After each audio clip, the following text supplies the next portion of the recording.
Encounter is brought to you by the Broome County Council of Churches, where we connect compassion with needs as we inspire growth with dignity. You'll find us in special places throughout the community.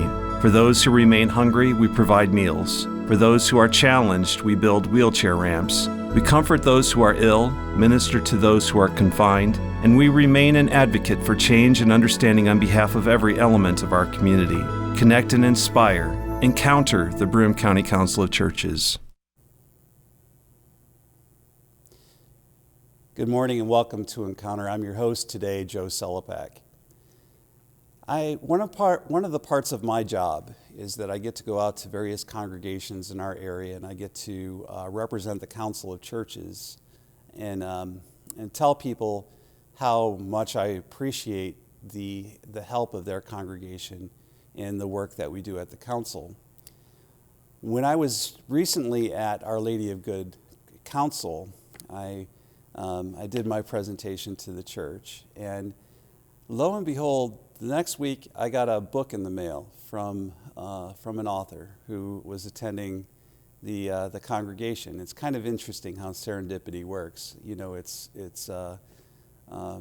she had to put a stamp on the book and send it out in the mail and all the rest of that kind of thing. But it was still really kind of cool to get it in the mail. And then to find out that there was a local author who was writing on spiritual things involving her faith, things that people can benefit from as far as putting together their devotional life. And all of her books are in like a 30 days and devotional materials for people in church. So I asked Christine Fisher to be on Encounter today. She is the author of God's Presence Illuminated and God's Love Illuminated, which are two lovely books. I read God's Love Illuminated. I thought it was a really good book for devotional material and has a great story behind it. So welcome to Encounter, Christine. Thank you. So let's talk a little bit about your books. How did you go about writing them? I realized that I've always kind of been drawn to writing. Right. That it was the way I could best express myself and my faith. So when I was like around 20, I had written some different things and started putting them into spiral bound notebooks for my family and friends. And I also published some of those in our church newsletter at the time. Then when I got married and had a family, I didn't write quite as much, but every now and then I did. And then it was in September of 2013 that a friend and I went to a Women of Faith conference in Rochester, and we heard the Christian band Third Day. And their music really touched us, and we ended up following them around to different concerts in the Northeast. And actually just a month after that conference, we were surprised to see they were at a place in Pennsylvania that was just an hour from us. So we went to there. And because of listening to their music and wanting to follow them on social media, I joined Twitter. And Twitter was the place where I met some Christian bloggers, where they would write spiritual things and share them with each other. And there was one gentleman that would write daily, just short little clips about God in the ordinary, and his writings with a Bible verse. So it was through him that God used to inspire me to see if that was something I could do, to maybe start a website. And so I did try a year later, it was September of 2014, setting up a website, even though I wasn't too technical, but struggled through it and started to see if I could write weekly, if God would inspire me, and he did. And still 7 years later, I'm still writing, which I'm so thankful for God providing that avenue for me. And then it was from the website, like the people that subscribe to the website that read weekly, that a lot of them inspired me to come up with a book, to put some of the items into a book. So the books are like adaptions from my website of the different writings. yeah, the website has pictures where most of the books don't, but the second one actually does have a few more books in black and white versus the color, but that was the background part of it. And then it was interesting because I figured I don't have any idea how to publish a book or, do anything like that. Well, no, hardly anybody does, right? Right. And I figured I wouldn't know how to do that. But it was God at work who I started going to a new church back in 2019. And I wasn't a member of it yet, but it actually started the association with it when I went on a witness walk, which is in 2018 I did this. And what the witness walk is we walked through the streets of Endicott carrying a wooden cross like Jesus did on Good Friday. And then we stop at different parts and say different prayers and like that. And it really touched me that I was able to carry the cross, like the person in charge was looking for volunteers, and I really wanted to do that. So I was able to do it twice, and it was like a 40-pound cross, so it was really heavy, so you had helpers. But it really affected me and touched me, that experiencing like what Jesus went through, for me. So I wrote about it, because that's usually what happens when I experience something and it touches me, then I write about it. And a year later, in 2019, I got brave and went on the witness walk again. And after that one, I sent to the deacon of the church and the priest a link to that writing that I did the prior year. And then, much to my surprise, I get an email back from the deacon that wanted to meet with me. Yeah. And I thought, oh, great, what did I do? What did I do wrong or whatever? Was that Tom? Yes. Tom Harley. Yep. Harley. Yep. Yeah. And so I went to meet with him.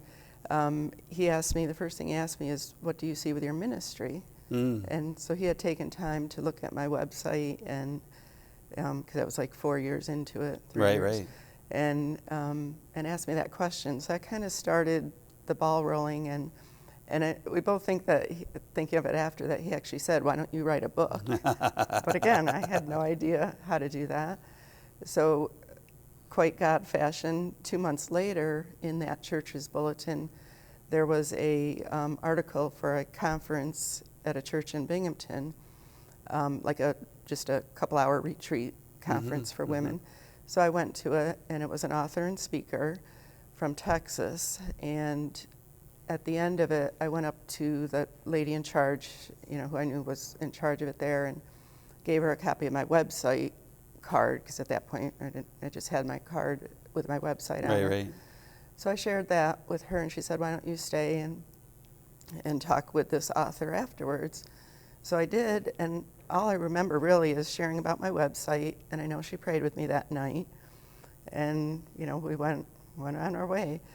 And then back by November of that year, she had sent me an email with how to write a manuscript, like how to prepare a manuscript for a book. And that kind of started the ball rolling. Right.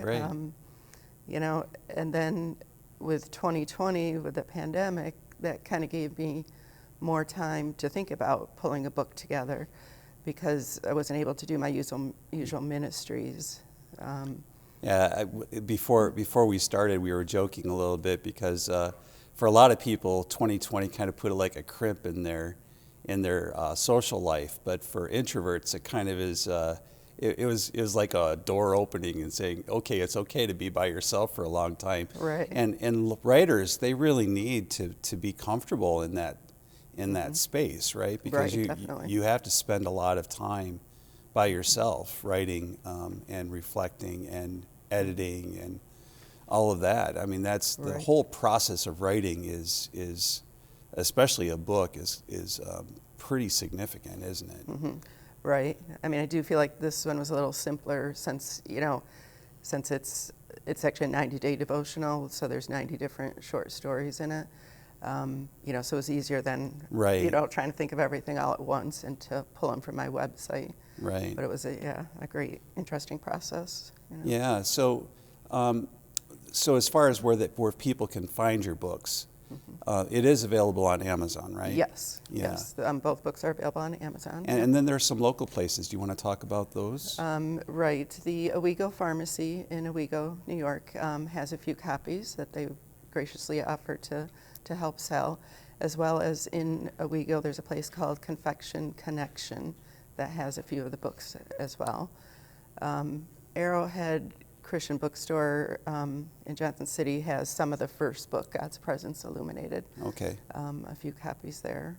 All right, and people can find it again on Amazon. Is it available electronically or? Yes, it is available on Kindle and Kindle as well. Yes. All right, and paperback as well. So if they go onto your website, right? Do you want to let people know what your URL is? Okay. Yes, it is www.hopetoinspireyou.com, and all those words are spelled out. hopetoinspireyou.com. And they can find links from there to your books? Yes, there are links to the books there that will take you to the Amazon website. Yes. Yep. And there, go ahead. As well as your blog. Right. Yes. Right. I have a blog there there's like about 367 reflections there. So you can read any of them. There is a place where if people check it out and are interested, they can sign up to receive an email each week of when I post a new one, which is usually Tuesday nights. They'll get just an email and the link will take them there if they're interested in that. There's an about section on there where they can learn more about me and how things got started. So you want to talk a little bit about how did, I know that featuring inside of a lot of your books it's very personal. Mm-hmm. I was struck by a quote from one of my, it came to mind while I was reading your book was that the best theology is always autobiographical. Mm-hmm. And I kind of got that from your devotionals, that they were very personal and very, very autobiographical, relating to family life, to sitting on a picnic table. It's these, like you said, it's the everydayness. It's the moments of where God and us are very close together, but we sometimes are so busy that we don't really take time to reflect, right? Mm-hmm. So you want to talk a little bit about that? Yes, like when I started the website, my goal was kind of to share God in the ordinary, like to let us know that He's always with us, and in our ordinary lives, mm-hmm. every action we do, He's really there. So I think from that desire, then I try to pull from those things in my life that I see or experience. So yes, a lot might involve family or like the ministries that I would do. Mm-hmm. Like I'm an introvert, and mm-hmm. so I'm kind of like always, I prefer to be a behind the scenes person. So, like serving at soup kitchens or, just anyone that needs help, so I try to write about those things. My favorite ministry was the NICU, holding babies in the NICU, which unfortunately hasn't happened since the pandemic again, but I have a lot of writings about that as well. Mm-hmm. And the writing is for me first, for me to process my faith and what I'm experiencing, to help me understand it. And as we were talking, like it's kind of my way of journaling. Is my writing.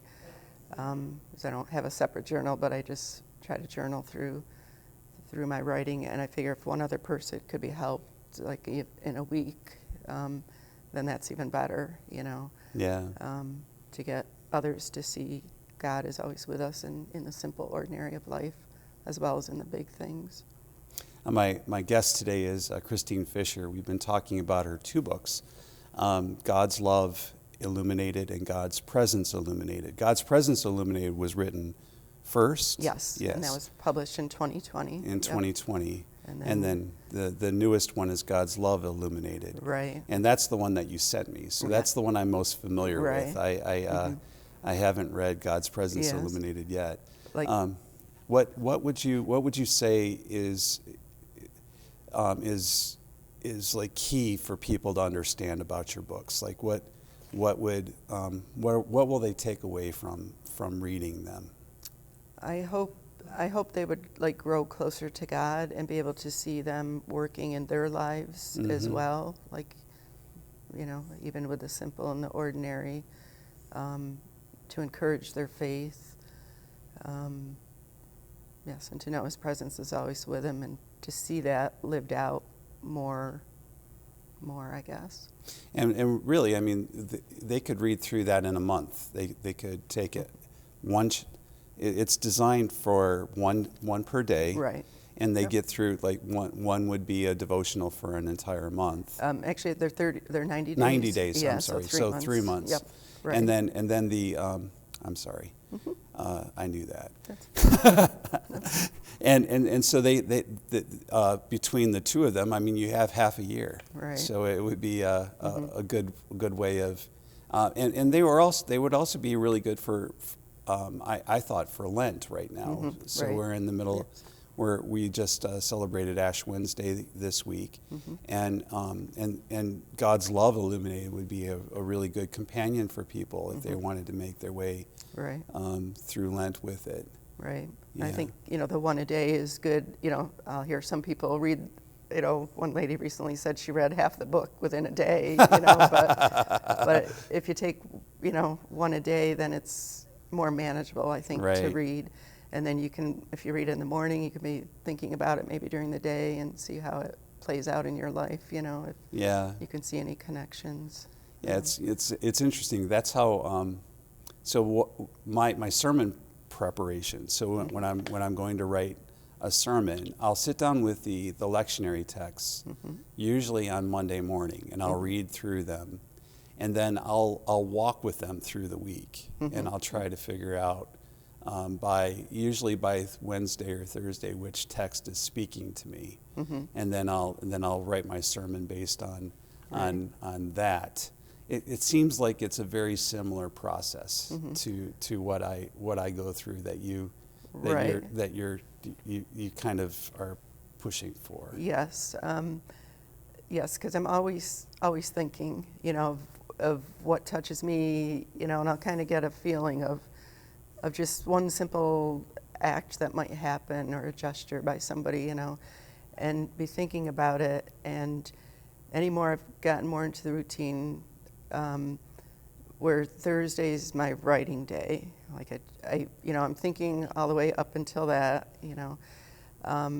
So I try to get a rough draft Thursday, knowing, some detail that's popping out at me for that week. Right. And then I actually have like a couple editors that I try to run things by, and like a pastor that I do for the more biblical ones, because I want to be accurate in my interpretation and everything. So I've been blessed with people like that, and then I'll send it to the first editor and then get it usually back Friday, and then the next one. And then by Sunday night, I try to do the final word part of it. And then Mondays, I try to do Monday night, like put the pictures, like on the website, there's pictures with it to help break up just a bunch of words for the reader. Do that, and then I publish on Tuesday night. So it's kind of a continual process. So do you take your own pictures? Sometimes I do. Sometimes I use my own. And then there's some websites you can cite certain ones, and so I do that. And it's helped me be a little more creative doing the picture part, because I'm not really artsy at all or anything, or musical. But I've enjoyed being able to, like, I can pick a picture and put my own words with it, or so kind of draw from the writing the reflection that week, and see what I come up with. So the pictures on your books, they come from the God's Presence Illuminated, my first one, was a picture that I took, and I was very happy that I just thought it made the book more personal that way, if I was able to contribute my own picture versus having having a stock one or whatever. So yes, the picture on the first one is like a sunrise over the water, and the. You want to hold it up a little bit? Yep. There you go. And that it's a sun, and that's something that you took at Virginia Beach. Right. Yes, right. Which was kind of full circle for me because it was because of a concert for Third Day that we were there. My friend and I were there, and since through social media, is how I started writing, then to me it was special to be able to use that. The second book picture, a friend of mine let me use because we had been talking about the book, and I thought with the heart, it was perfect for God's love illuminated in the sun there. And it kind of pops up without you realizing it too. So you see the tree, and then all of a sudden you see where the sun is, and the sun is coming through the tree as a heart, which is kind of interesting, isn't it? Yes. I had tried hard. I was my husband and I had tried to come up with a picture. I'd wanted like the heart, like the heart with my fingers with the sun shining through, but no pictures worked out. So this one, I believe, was the perfect picture, for the book. It kind of came up serendipitously as right. well. Yes. So it sounds to me as if you one of the things that I got from your book when I was reading through it, I kept thinking to myself, well, if you're in relationship to Christine Fisher, you never know if you're going to end up inside of a book or not. That's true. So it's kind of, and never in a bad way. Don't get me wrong. I'm not saying that you're going to expose. You might inspire me. Yeah, you might inspire her, and so she'll write something, and it's usually kind of cool anecdotes from relationships that she has. And it reminded me that whenever one of the jokes in my household is that you never do anything around Dad because it might end up being a sermon illustration. So I should have a coffee cup that has that printed on it. Beware. And it sounds to me as if we're in a similar thing for that, right? Yes, yeah. I agree. Yes. Yeah. Yes, because I've written about going to a concert and just seeing like the people be kind to others. Yeah. And it's interesting that you brought up Third Day because my wife and I went to a Third Day concert a couple of times. So I saw them at Darien Lake at the Kingdom Bound, exactly. So we took a group of youth to see Kingdom Bound, and we saw Third Day there, and nice. I kind of became a little bit of a groupie. Not nearly as I would not say that I am on the level of you, but what really speaks to you from their music? I mean, it's kind of interesting to me that you would latch on to that one. So what is it about Third Day that kind of speaks to you? I don't know. Like, to me, the lyrics of the songs are very important, more than musical, since I'm not as musical and more of a writer. So I guess mostly just the lyrics of their songs and their messages. I know I really came to encounter God's love more through their music. Were there stories that they told that kind of resonated with you? Yes, because they would tell stories about the different songs. So yes, and I know their music helped a lot of people too through difficult times. Yeah, they began as a worship band. You did know that, right? Yes. So in a church, and so they would play for congregations, and a lot of what their music became. David Crowder Band is very similar in that they started off as a worship band, and then they got into music. But what their concerts are in many ways is an extension of their ministry. They view it as being very similar to leading people to Christ or leading people to God, and through their music. And it's interesting that your books kind of do the same thing, right? So you're trying to bring people into a deeper relationship with God, right, through your writing. Yes. So who is that your intended audience? Are those folks who might be seeking? Yes, I believe like seeking a deeper relationship with God, or if there were non-Christians that could find God through them, right. That would be a blessing as well. But yes, mostly to encourage those already with faith, I guess.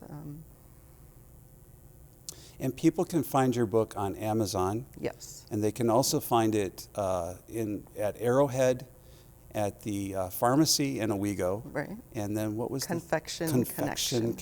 Yes, they have like a lot of good, well, I was going to say healthy, but like they have gluten-free and lots of wonderful desserts there, as well as like bubble tea and coffee. So it's a cute little place there. And you want to go ahead and say what your website was again? Yes, the website is www.hopetoinspireyou.com, and all those words are spelled out, hopetoinspireyou.com. So in the last couple of minutes, is there anything about your books that you really want people to know from today?